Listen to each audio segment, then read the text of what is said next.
여러분 안녕하십니까. CFC 특별 인터뷰입니다. 오늘은 탈북 아나운서 출신 송지영씨 모셨습니다. 안녕하십니까. 안녕하세요. 예, 반갑습니다. 잘 계셨죠? 네. 예, 지난번에 북한 인권에 대해서 우리 말씀 나누는데요.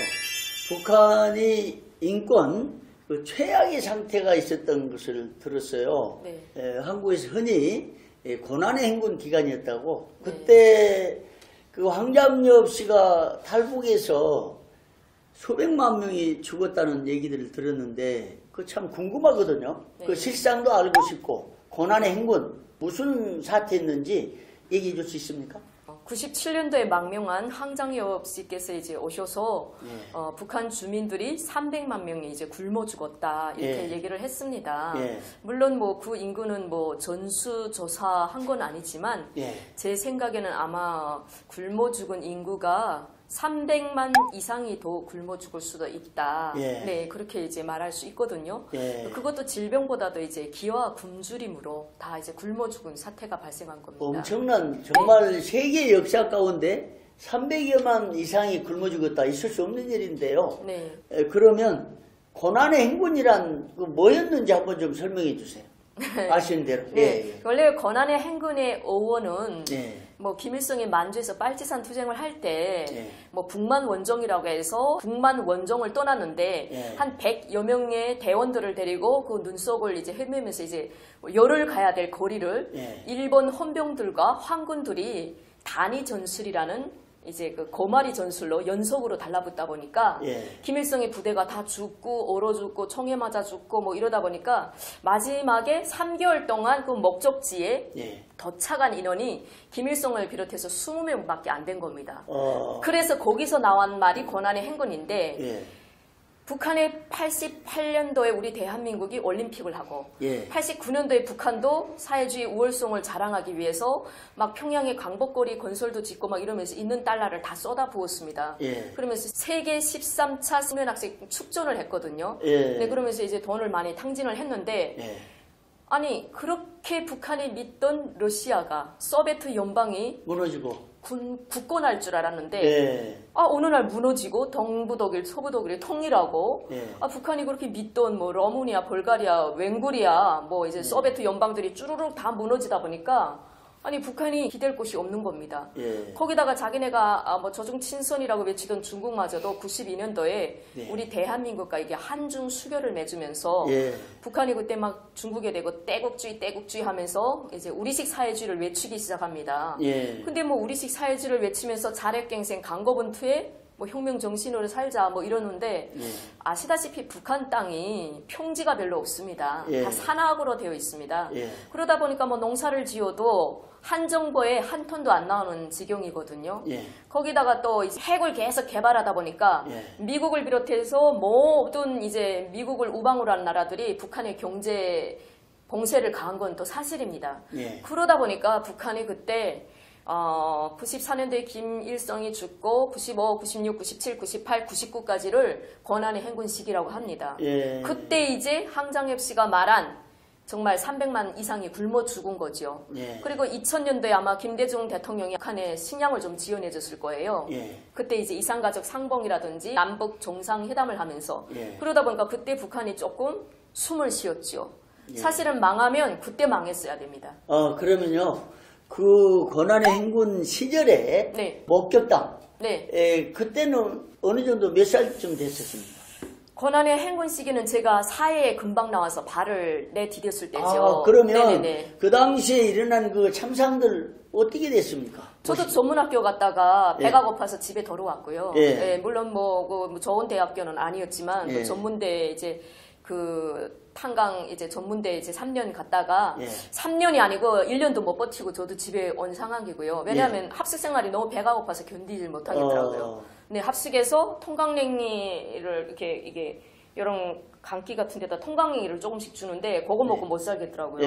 눈만 감으면 계속 이제 막 두부국이랑 막 왔다 갔다 하는 거예요. 그러니까 집에 왔어요. 집에 왔는데 저희 집은 그래도 이제 엄마 아빠가 건장하시니까 밥은 먹고 살았는데 앞집에 보면 다 이제 그 돼지들이 먹는 농쟁이, 뭐 새투리, 뭐 민들레 뭐 이런 풀을 다 먹고 살고 어린애들이 학교에 안 가고 산에 가서 송기 아십니까? 예. 소나무 껍질을 뺏겨서 그 예. 안에 있는 그 송기를 뺏겨서 그걸로 식량 대신으로 먹고 예.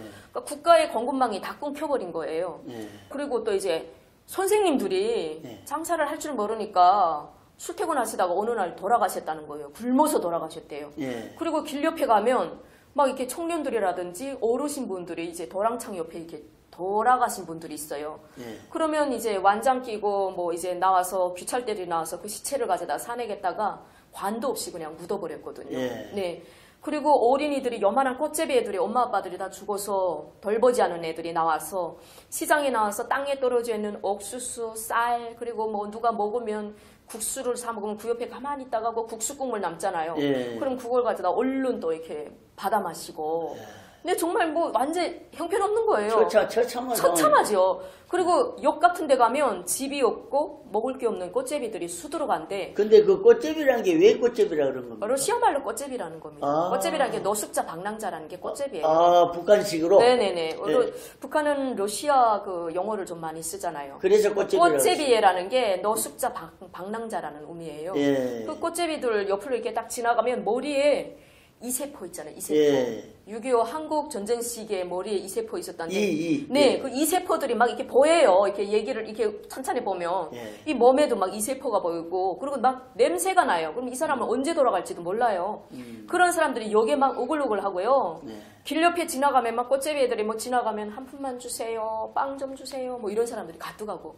그게 이제 고난의 행군식이라는 겁니다. 아, 그러면 그 후에 이제 2000년도에 이르러서 한국에서 국가적인 지원도 있고 그랬잖아요. 네네. 그러면 그 지원 구호품이 일반 서민에게 제대로 전달됐을까요? 글쎄 뭐 구호품이 대한적십자사라는 그런 이제 쌀지대뭐 밀가루 뭐 이런 게 많이 들어오더라고요. 예. 그게 남포항을 통해서 이제 많이 들어왔는데 그걸 들어오면 이제 일단은 북한 당국이 일단은 인계받잖아요. 예. 그러니까 북한 당국이 그걸 인계받아서 국가기관부터 먼저 푸는 거예요. 예. 국가기관에서 군사복무하고 국가기관에서 일하는 그런 사람들한테 먼저 풀고 그 나머지를 제일 하바닥 노동자 농민들에게 이제 배급으로 주는데 저희는 그 뭐 남쪽에서 들어오는 거 흰쌀 그것도 한 몇 킬로는 받아봤어요. 예. 근데 뭐 저희가 뭐 이렇게 간부가 아니다 보니까 뭐 이렇게 막 마대채로 받고 이렇게는 못 받았어요. 예. 배급 타야 될 그 배급표는 집에 이만큼 쌓여 있는데 배급은 지금 1년 만에 처음 주는데 그건 한 달치를 주는 게 아니고 1년 만에 처음 주는 배급임에도 불구하고 닷새분 열흘분 이렇게밖에 안 주거든요. 예. 그것도 탄강이라는 큰 이제 그 노동자 탄강이라는 큰 기업서기 때문에 주는 거지. 예. 일반 회사에 다니는 사람들은 그런 배급도 못 탔어요. 그러면 네. 그렇게 고난의 행군을 지나면서 북한의 주민들이 처참하게 수백만이 죽어갈 때 당시 김정일 시대잖아요. 네네. 그 정부에서는 어떤 대책을 세웠어요? 아무 대책도 없었습니까? 대책이 없었어요. 대책이 없었는데 그 2002년도에 할 수 없이 시장, 예. 장마당이라고 하는 시장을 개방하게 허락을 해줬어요. 예. 네, 그래서 2002년도 7월 뭐 새로운 경제관리 체계라고 해서 예. 좋다 너희가 그러면 그 우리가 개혁 개방은 안 하지만 시장은 개방하게 해주겠다 해서 시장에서 장마당에서 세금을 내고 장사를 할 수 있게 허락을 해줬어요. 그래서 그 전까지는 뭐 이제 야채라든지 뭐 농장에서 나오는 그런 그것만 이제 팔고 사고 할 수 있었는데 예. 그 이후에는 공업품 뭐 옷, 신발 뭐 이런 거 뭐 비누 이런 것까지도 다 허락을 해줬어요. 예. 하지만 뭐 이제 금속품 그런 것들은 허락을 안 해주거든요. 예. 동, 금, 운 뭐 이런 것들은 금속 가공 물품들은 팔면 절대로 안 돼요. 아, 군사 네. 뭐 자료 만드는 거. 그렇죠. 그거는 이제 군사 무기를 만드는 데 예. 쓰기 때문에 그런 것들을 파는 거는 이제 사형, 정치범죄용소감이고 그 외에 뭐 신발, 옷, 냉장고, TV 뭐 이런 것들 이제 다 팔 수 있고 자전거도 팔고 사고 할 수 있게 시장을 일단 열어놔준 거예요. 대신에 시장에서 팔고 사고 하는 사람들에게는 세금을 받게끔 국가가 이렇게 네. 그러면 지금에 이르러서는 북한 주민들이 그토록 개혁 개방을 안 했지만 세계 정세를 조금 알잖아요. 그쵸. 탈북민을 통해서 알게 되고 인터넷이나 해외 상황을 알게 되는데 지금 상태는 어떨까요? 정부의 인식, 뭐 북한 주민들이. 인터넷을 통해서 아는 건 아니고요. 아, 그래요? 네, 사람들이 어려운 생활을 계속 겪다 보니까 네. 면역력이 생긴 겁니다. 네. 아, 우리가 당에서 하라는 대로 고지식하게 했다가는 다 굶어 죽겠구나. 예. 그러다 보니까 당에서 하라는 대로 잘 안 하는 거예요. 예. 당에서 이렇게 하라고 하면 그 말을 듣는 척하면서 속으로는 자기가 이제 장사를 하는 거죠. 그래서 직장에는 시간을 돈을 내고 받습니다. 예. 원래 북한은 배급을 안 줘도 무조건 조직생활 하게 되어 있고 직장에 무조건 출퇴근하게 되어 있거든요. 근데 이제 내가 직장장이나 반장한테 시간을 허락받는 거예요. 예. 나 열흘 동안 시간을 달라. 내가 그러면 공장 기업소에다 돈을 이만큼 들이대겠다 하고 예. 장사를 다니는 겁니다. 예. 그래서 이 물건을 내가 뭐 예를 들면 100원에 샀다고 하면 이걸 저기겠다가 1000원에 파는 겁니다. 예. 그러니까 북한 사람들이 원래는 북한 당국에서 거기다가 거리대나 돈을 얹어서 파는 거를 북한 당국은 엄청 통제를 했는데 예. 이제 배급을 못 주니까 그런 걸 허락하는 겁니다. 그러다 보니까 북한 사람들이 면역이 생겨서 아버님, 어머님들이 다 이제 시장을 이용해가지고 자녀들을 먹여 살리는 거죠. 이제 말하자면 국가가 공식적으로 개혁 개방 정책을 안 펴도 네. 북한 주민들이 이미 네. 그 모든 준비가 돼 있다고 봐야 되겠네요. 그렇죠. 예, 예. 네, 하도 고생을 하다 보니까 예.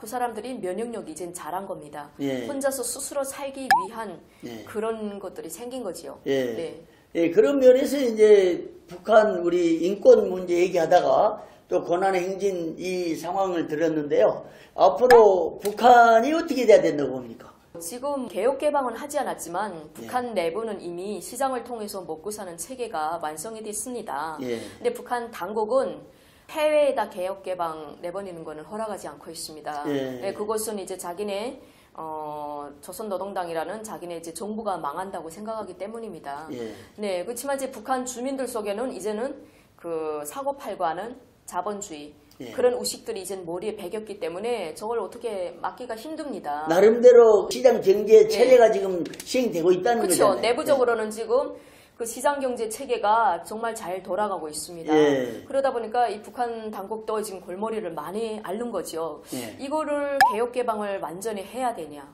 예. 이걸 하지 말고 내부적으로 계속 이 상태로 가야 되나? 이게 정말 빼도 박도 할 수 없는 딜레마에 빠진 겁니다. 그러니까 북한 당국이 머리를 써야죠. 이제는 개혁 개방을 할 수 없이 허락을 해야 되고 북한 당국이 살려면 주민들을 어느 정도 풀어놔줘야 되겠다 이런 생각을 좀 해야 될 것 같습니다. 예. 이 문제는 이제 우리 대한민국 정부와 또 일부에서 지향하는 통일 정책과 상당히 맞물려 있는 거잖아요. 그렇죠. 예, 통일을 어떻게 해야 될 것인지 평화 통일이라는 게 과연 가능한 건지 이런 문제는 차후에 얘기하도록 하고요. 우리가 북한 인권에 대해서 얘기하다가 북한의 고난의 행군 엄청난 수백만 명이 죽어가는 상황까지 들어보았는데 북한의 현실을 들어보니까 하루속히 개혁 개방 정책도 펼쳐지고 대한민국의 통일이 이루어져가지고 남북이 하나 되는 정말 특별한 대책 가지고 시작하겠다는 생각이 들어요. 오늘 여기까지 마치겠습니다. 감사합니다.